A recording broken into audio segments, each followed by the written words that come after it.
It's been another record-breaking day in the English Channel. GBNews can confirm that 33,000 small boat migrants have crossed the Channel this year so far, after more than 100 others crossed in 2 small boats today.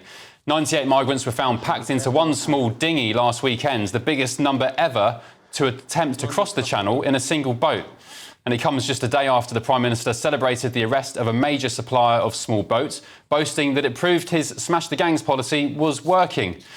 OK, what do you think about that? Let's get the thoughts of my panel. I'm joined by political consultant Suzanne Evans, podcast host and political commentator Will Kingston, and journalist and political commentator JJ Anisobi. Welcome back to my esteemed panel. Smash the gangs, Suzanne. He took a victory lap yesterday for busting one guy in Amsterdam. Is that going to do the job? No, he's not smashing the gangs, is he? It seems to me that by continuing with the policy of picking up migrants when they're halfway across the Channel and bringing them into Britain, he's actually facilitating the gangs. What else can you say about it, really? You know, are you suggesting Keir Starmer as a people smuggler? Well, he's kind of extending the trade. I mean, you know, why don't we send them back to France? Why is France being allowed to send them here in the first place? How many millions of pounds are we spending supposedly to tell France to stop them coming over here? The French police just stand on it. We've seen it on GB News reports. Yeah. You know, the French police just stand on the beaches and let them go. Well, and then halfway across, the RNLI or government ships just pick them up and bring them here. If that's not an extension of the gangs, I don't know what is. JJ, what did you make of that interview with Gavin Williamson then, where he said, I said to him, look, you were Defence Secretary in 2019, you were head of the Armed Forces, or at least the Defence Secretary. Why didn't you just do what Australia did and intercept the boats, turn them back in the water? He said that the problem wasn't as bad in 2019, which, I mean, I don't think is entirely accurate, let's just say it's not accurate, and Gavin Williamson is an MP who has failed upwards. I could talk to you for hours about his many failures and why he's had to resign from several positions, but that's another show. What I do think is that no British government has the gumption to do that. I think the British public, lots of the British public would like to see those boats turned around in sea and dragged back to French shores, but I don't think any British Prime Minister is going to do it because they're too scared of how people are going to react to it. Gumption is the right word. I was living in Australia when Australia sorted this problem out in the early 2010s, and we had the same issue. We had a weak Labor government at the time that let the boats in under the name of, morality, under the name of being kind and caring, and as a result of that so-called kind and caring policies, hundreds and thousands of people died in rickety boats. Yeah.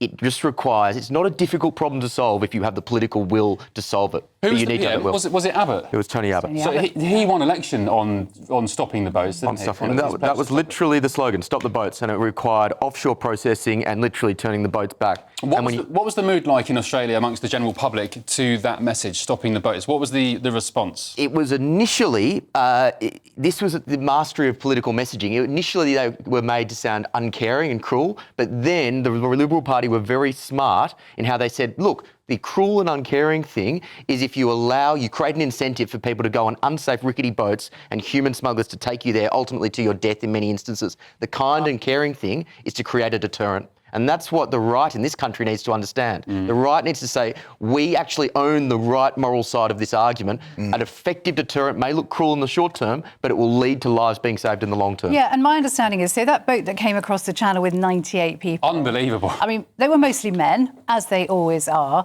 but my understanding is what they do is they shove the women and children in the middle, and actually that's the most dangerous place in the boat to be, because if you're in that rubber dinghy... Yeah.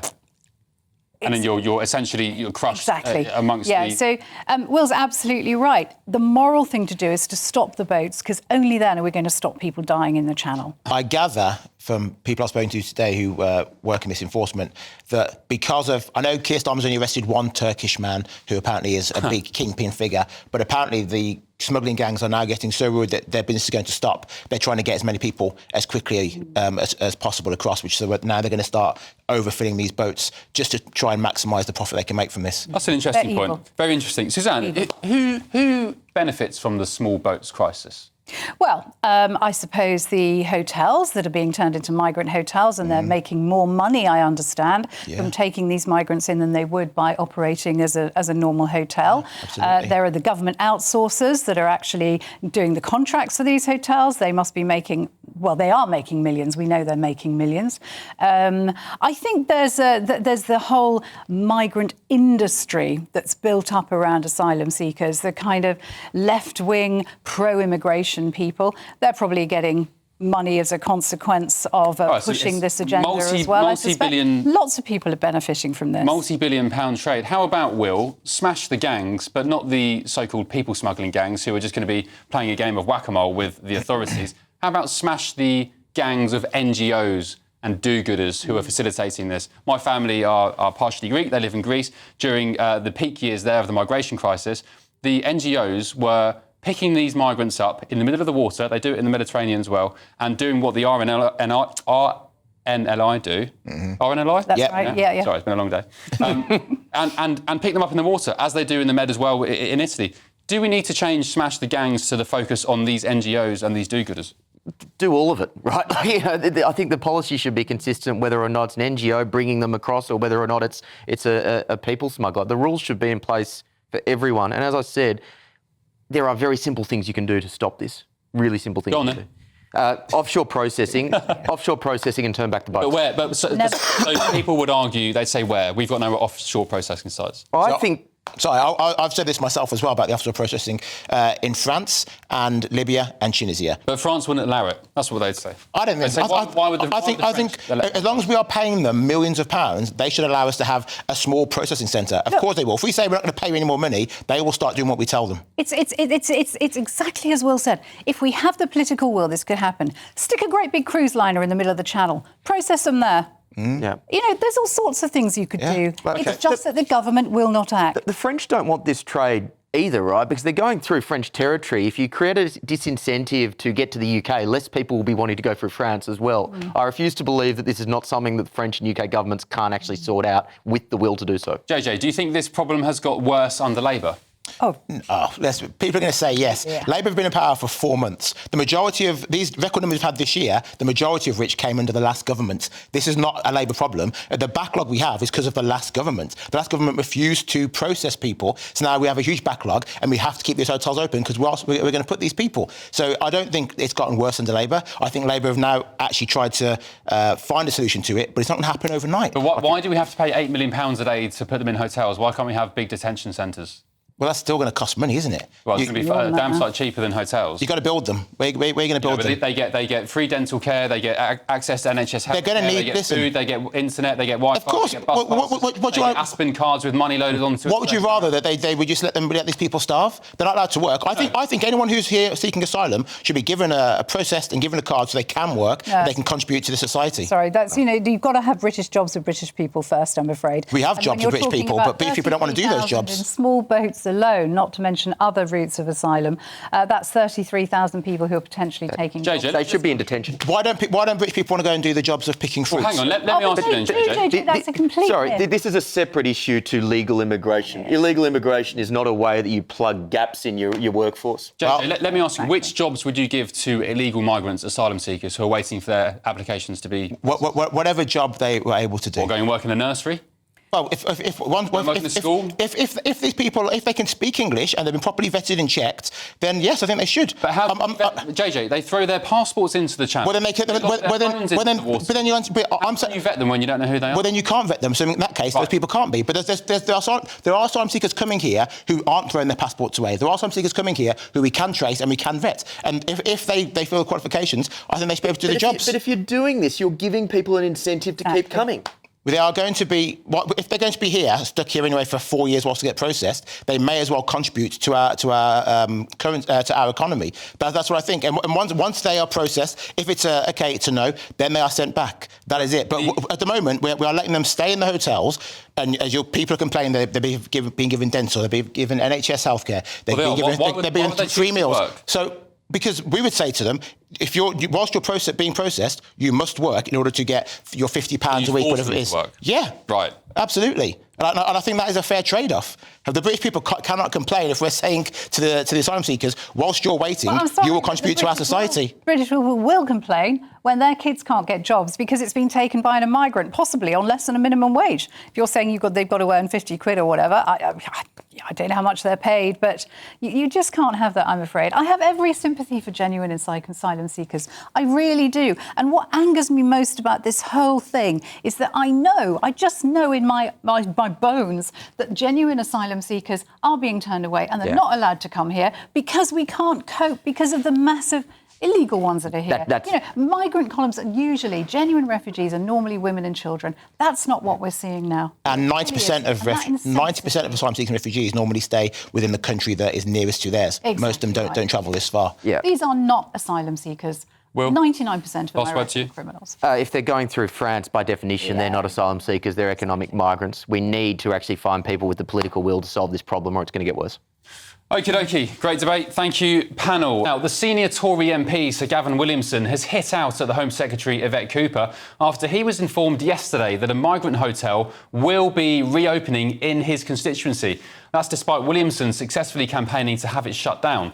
So the Roman Way Hotel in Cannock, Staffordshire, will be used from today to house asylum seekers, with the Home Office blaming the decision on, quote, challenges across the system. So Keir Starmer promised to end the use of migrant hotels last year, of course, arguing that they wouldn't be needed because a Labour government would clear the asylum backlog. But just last month, reports suggested that the Home Office were considering opening more migrant hotels as they struggle to cope with an influx of channel crossings. So much for Smash the Gangs, I guess. I'm delighted to be joined now by the Tory MP himself, Sir Gavin Williamson. Gavin, good evening. Thank you for joining me.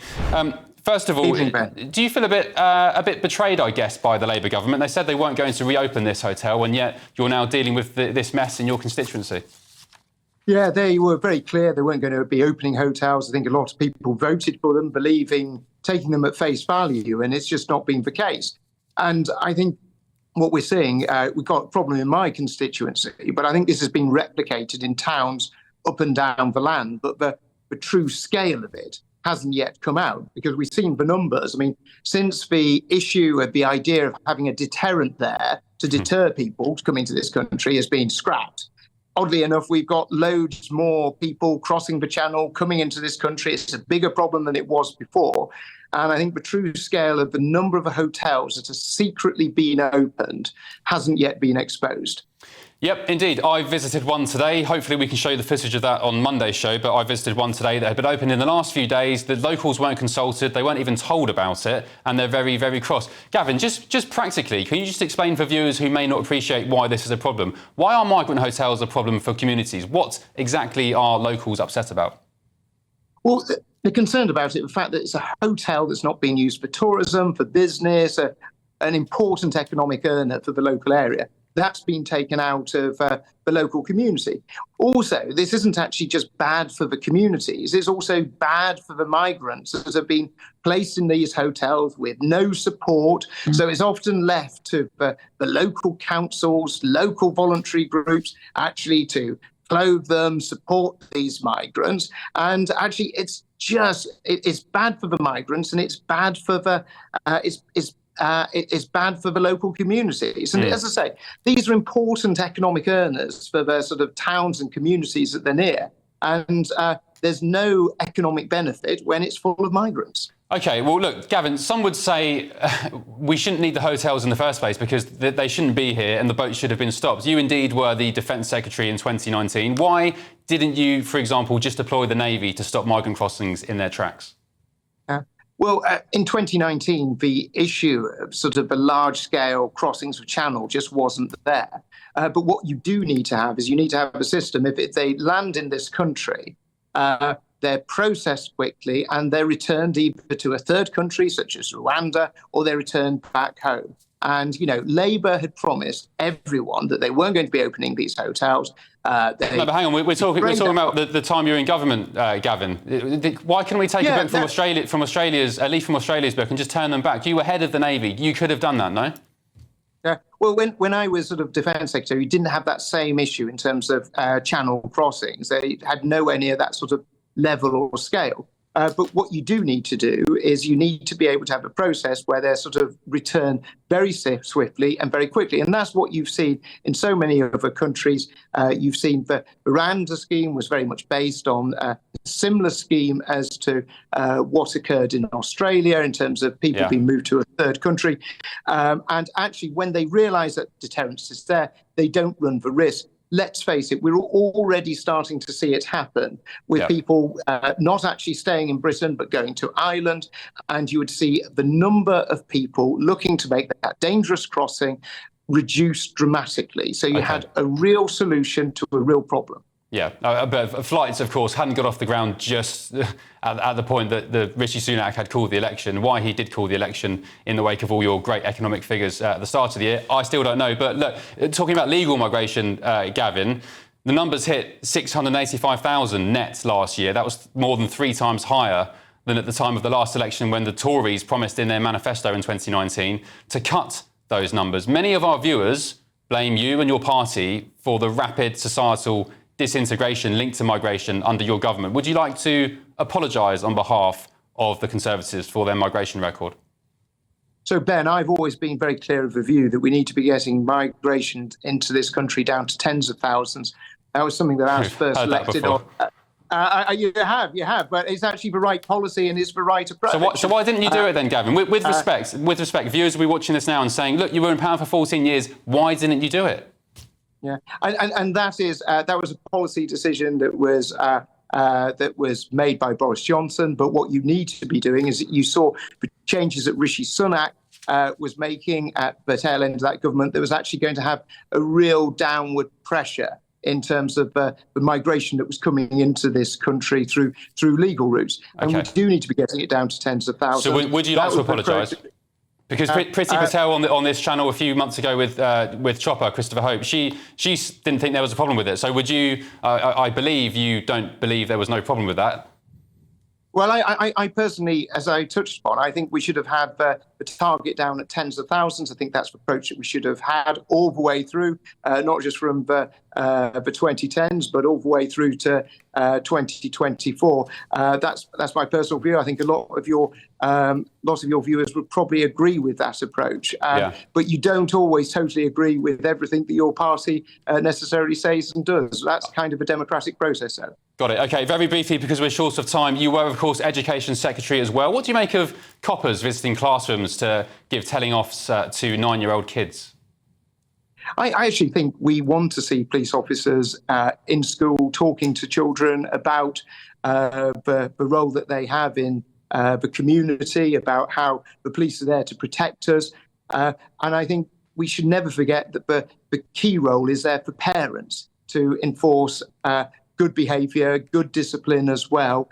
And that's there to support teachers and also to support the police. But police officers arriving because somebody said that a classmate smelt like fish? I mean, absurd, no? Absolutely absurd. I hadn't actually seen the story, but, you think the police would probably have better things to do with their time. But you do want to see police officers going into schools, talking to children, making sure that they understand that they're there to support the community. Thank you, Sir Gavin, for your time. Really appreciate it. We'll catch up soon. Thank you. A Home Office spokesperson said tonight this government inherited an asylum system under unprecedented strain, with thousands stuck in a backlog without their claims processed. We've taken immediate action to restart asylum processing and are delivering a major uplift in returns to remove people with no right to be in the UK. Over the long term, this will reduce costs of accommodation.